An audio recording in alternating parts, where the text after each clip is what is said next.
extra says a pupil of mine before he turned to evil. He's never they never say pupil. It's always apprentice. The only reason she said those words is because those were the words that Alec Guinness said in 1977. Yeah. Like, I don't mind I've got a bad feeling about this, because that's sort of a touchstone on the Force giving you a warning. That is fine. May the Force be with you. That is also fine, as that's a common saying within the universe. But when you refer to those who, like, you train as Padawans and youngling, calling them a pupil does stand out a bit. Yeah. Also, the way I want to bring this up because it particularly annoyed me. I brought it up, I think, in our film de siècle review of The Phantom Menace. Darth Maul says to Savage Opress, "Always two there are." Why would he say it like that? A master. He's even met Yoda.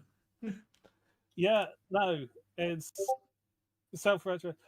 Probably the best way I would describe, just to set the point, so that I would conclude with where roughly I'd have Acolyte. Probably the best way I'd describe a lot of Dave Filoni's Star Wars media projects is European monarchies' family trees around the 15th to the 19th century.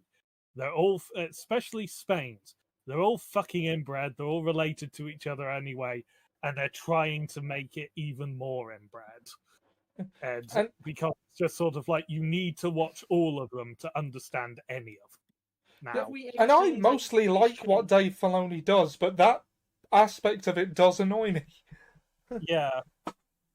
And it's just sort of like, it is very much sort of like, I am going to create the internet to give universe, and I'm not going to welcome anyone else into it.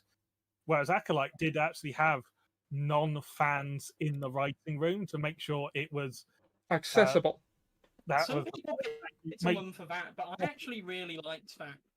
Yeah, it's something that, frankly, all large franchises should do, make it sure it's accessible for a new audience. It's part of the problem with the newer series of Doctor Who is it was accessible, but it was also filled with so many references to before that you felt like you were missing out of something, and the episode could be 40 years old, or not exist in the case of the Toymaker.